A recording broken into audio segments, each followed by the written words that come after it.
Mwanonse madzulo ano nyengo zizira ipitirirabe tu usiku uno ndi mubanda kucha mawa zakhala kwa dzuwa komabe mitambo izaoneka madera makamaka gacha kumwera ndi gacha pakati komanso chakumasana kuzafunda ndithu.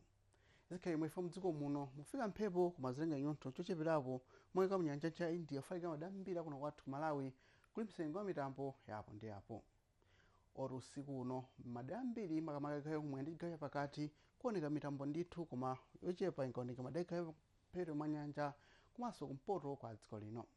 Mawa usaziza ndi matikuona 16 ku Blantyre kuzomba komanso kumulanje 14 madambira gacha pakati monga ulonge kunchinji kukasungu kudowa komanso igacha kumpoto monga kunzuzu komanso kulumphi. Dzuwa izaoneka ndithu mawa mitambo yapo ndi yapo madera ambiri gacha kumwera ndi gacha pakati komanso ena gacha kumpoto.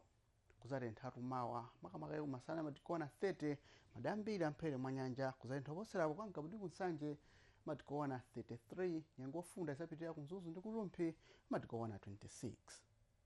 Ndemawa chakumasana mitambo yapo ndi yapo zapitatu kuoneka madera ochuluka gacha kumwera inanso gacha pakati ndi yapo gacha kumpoto.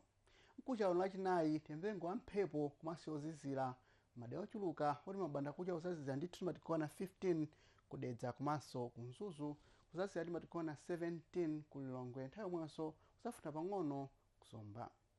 Pale pano zengo zomwezi usiku wabwino.